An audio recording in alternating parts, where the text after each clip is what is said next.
एक बार भगवान सुखदेव जी महाराज जी को जब ब्रह्मबोध हुआ तो उनको लगा कोई प्रमाण तो दे कि मुझे ब्रह्मबोध हो गया है। मान लो मुझे तो अनुभूति हो गई, लेकिन यही ब्रह्मबोध है, ये प्रमाण तो मिलना चाहिए। तो भगवान व्यास देव जी के पास गए, बहुत ध्यान से सुनना। भगवान व्यास देव जी के पास गए तो भगवान व्यास देव जी ने देखा कि संपूर्ण गुरु बुद्धि हमें नहीं है, बिना गुरु बुद्धि के काम नहीं चलता, सदगुरु बुद्धि होनी चाहिए।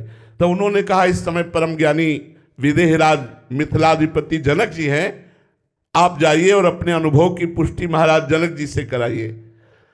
तो श्री सुखदेव जी महाराज जनक जी के राज्य में जब गए तो उनके मुख्य द्वार पर पार्षद खड़े थे। तो जनक जी सर्वज्ञ महापुरुष है, त्रिकालज्ञ महापुरुष है। उन्होंने पहले ही आज्ञा कर दी कि नंग धड़ंग 16 वर्ष की अवस्था एक महापुरुष पधारेंगे, उनको प्रवेश निषेध कर दो। तो यही श्री सुखदेव जी आए, दरवाजे में उनको रोक दिया गया। 7 दिन 7 रात तक कोई उत्तर नहीं। रोज पूछते जनक जी, आज उनके मुखाकृति, बोले भगवान जैसे पहले दिन आए थे वैसे ही प्रसन्न मुद्रा में है। 7 दिन 7 रात्रि दरवाजे पर ही खड़े रखा, ना उनको अपमान का बोध हुआ, ना उनको कोई चिड़चिड़ाहट हुई, कुछ नहीं, वैसे ही शांत मुद्रा, वैसे ही प्रसन्न मुद्रा। 7वें दिन का जाओ महलों में ले जाओ।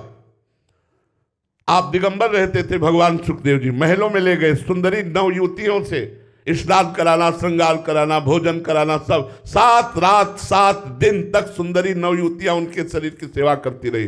रोज जनक जी पूछते आज क्या? तो बोले प्रभु जैसे गेट के बाहर थे वैसे महल में है, कोई फर्क नहीं उनके हृदय। बाद में आरती सजाई और कहा महाराज आपको जो प्राप्त है उसे ही ब्रह्मबोध कहते हैं। तो जिनको लगता है जिन साधकों को भगवत साक्षात्कार हो गया है, तो मान और अपमान, कंचन और कामिनी इनका प्रभाव न पड़ता हो, मान लेना भगवत प्राप्त हो गए हो।